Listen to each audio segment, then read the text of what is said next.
welcome back to my YouTube channel. Oke, jadi video ini merupakan video penugasan sebagai pengganti ujian akhir semester mata kuliah statistika yang diampu oleh Bapak Firmansyah MPD. Oke, di video kali ini kita akan membahas terkait tentang bagaimana cara melakukan uji korelasi dengan menggunakan SPSS. Penasaran gak sih? Oke, langsung saja ke tutorialnya. Check it out! Teman-teman, sebelum kita praktik langsung terkait dengan bagaimana cara melakukan uji korelasi menggunakan SPSS, kita perlu mengetahui konsep dasar dari uji korelasi itu sendiri terlebih dahulu. Nah, jadi uji korelasi ini bertujuan untuk mengetahui tingkat keeratan hubungan antar variabel yang dinyatakan dengan koefisien korelasi. Nah, jadi sederhananya begini teman-teman. Uji korelasi ini bertujuan untuk mengetahui apakah antara variabel X dengan variabel Y itu memiliki korelasi, memiliki hubungan ataukah tidak. Juga untuk mengetahui tingkat keeratan, apakah korelasinya tergolong lemah, sedang, kuat, ataupun korelasi sempurna. Nah, kemudian berikutnya jenis hubungan antar variabel X dan variabel Y ini nantinya dapat bersifat positif ataupun negatif. Apa itu yang dimaksud dengan positif dan apa yang dimaksud dengan negatif? Jadi jenis hubungan yang positif itu artinya apabila semakin tinggi nilai variabel X-nya, maka akan dapat meningkatkan nilai variabel Y, atau mudahnya apabila semakin tinggi nilai variabel X, maka semakin tinggi pula nilai variabel Y. Begitupun sebaliknya, apabila semakin rendah nilai variabel X, maka semakin rendah pula nilai variabel Y. Nah, lalu untuk jenis hubungan yang negatif ini berbeda teman-teman. Jadi apabila semakin tinggi nilai variabel X-nya, maka akan semakin rendah nilai variabel Y-nya. Begitupun sebaliknya, apabila semakin rendah nilai variabel X-nya, maka semakin tinggi nilai variabel Y-nya. Gitu. Oke teman-teman, jadi sebelum kita melakukan uji korelasi menggunakan SPSS, yang utama tentu kita sudah harus memiliki datanya terlebih dahulu. Nah, di sini saya sudah menyiapkan 50 data. Nanti saya akan melakukan uji korelasi terkait dengan motivasi dan hasil belajar. Apakah motivasi ini memiliki korelasi dengan hasil belajar, yang mana motivasi ini sebagai variabel X dan hasil belajar sebagai variabel Y. Nah, oke. Langkah selanjutnya kita langsung saja ke SPSS. Yang pertama, kita ke bagian variabel view terlebih dahulu, teman-teman.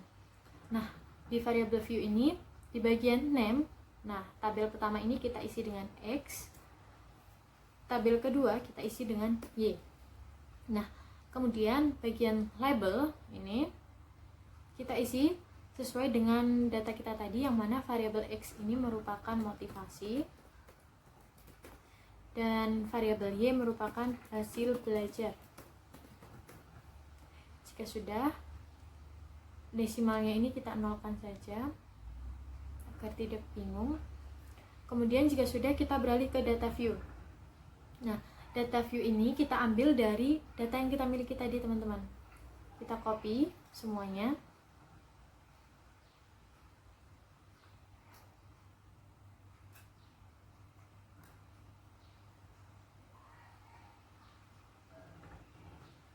Kita copy, kita pindahkan di SPSS, bagian data view ya. Nah, jika sudah, langkah selanjutnya adalah kita pilih bagian ini, Analyze. Kita klik, karena kita akan melakukan uji korelasi, maka yang kita pilih adalah ini, Correlate, lalu yang Bivariate. Nah, jika sudah muncul seperti ini, langkah selanjutnya adalah kita pindahkan kedua ini ke kolom yang sebelah kanan, ke kolom yang variabel. Caranya bagaimana? Caranya adalah dengan Ctrl A, kemudian klik panah ini.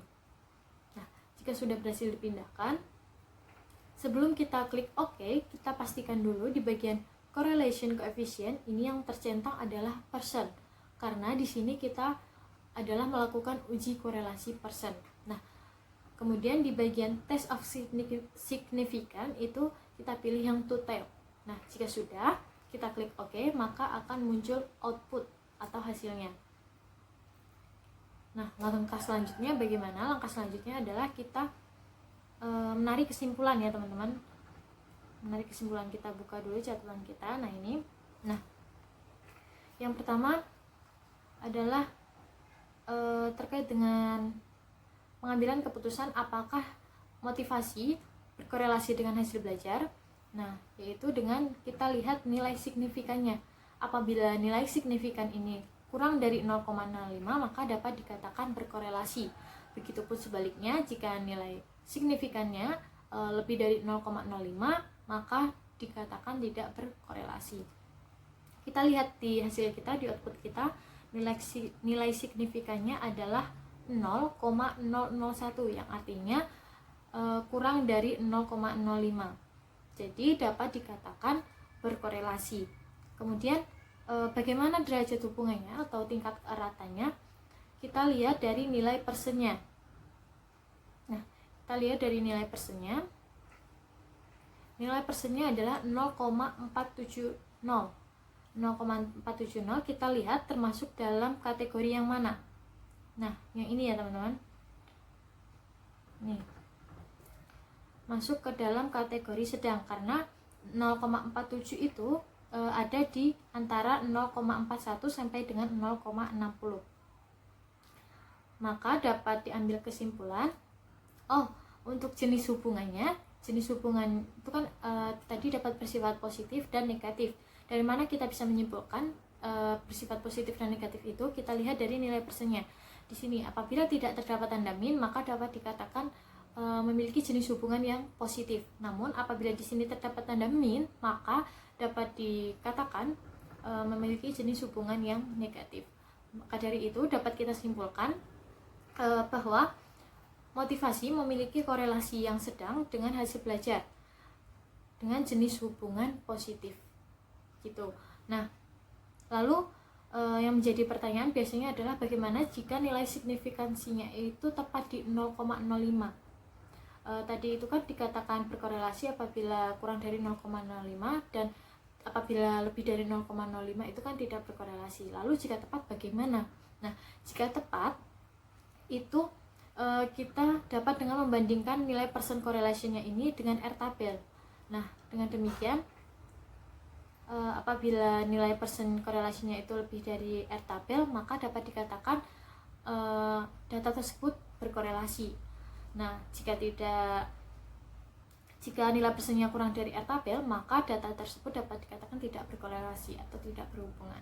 Kita lihat di R tabelnya terlebih dahulu.